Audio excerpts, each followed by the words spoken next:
In a quiet little village, there lived a boy named Arjun. Everyone around him agreed he was bright, quick to understand, sharp in thinking. But there was one thing that held him back.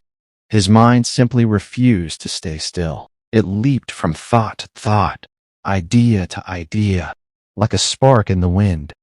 Whenever he sat down to study or work on something important, something else would pull him away. A sound outside, a notification, a passing thought about friends. Then one afternoon, his father brought him to meet an elder known simply as Master G, a man who had spent decades guiding young minds toward purpose and clarity. Master G listened quietly to Arjun's story. He sat still, calm as still water, taking in every word without interruption. Then, without a word, he filled a small clay bowl with water and handed it to the boy. "Walk through my courtyard," he said calmly. "Return without spilling a drop." Arjun thought it was easy, but the moment he stepped outside, the world came alive around him. Sparrows calling from the trees, children laughing down the lane, a cool breeze carrying the scent of flowers. His eyes wandered. His steps faltered. By the time he returned, the bowl was barely half full. Master G looked at it and asked, "What happened?" Arjun admitted quietly, "Everything around me kept pulling my attention." Master G nodded. "That bowl is your dream. The water is your focus. And the world will always be full of noise. That will never change. What must change is your ability to carry your purpose through that noise without losing a drop." Something shifted in Arjun that day. The words did not just enter his ears. They reached something deeper. He began making small but firm changes. He woke up at the same hour each morning. He set aside his phone during study time.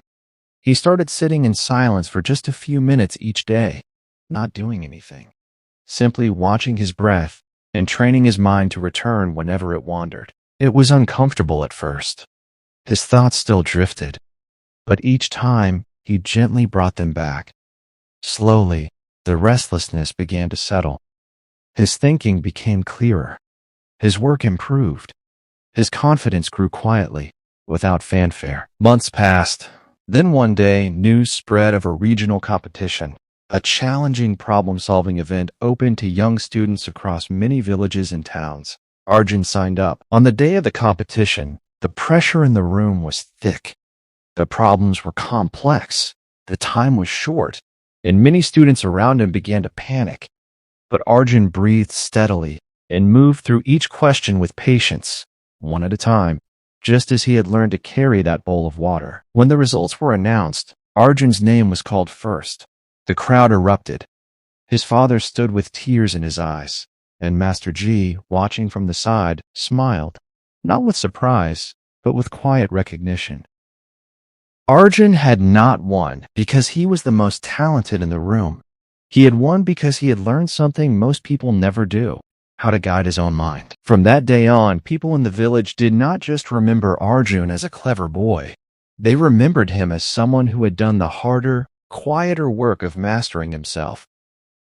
If something in this story stirred something in you, hold on to that feeling. Share this with someone who might need it today. Your next step forward begins not tomorrow, not someday, but the moment you choose to take your mind back into your own hands.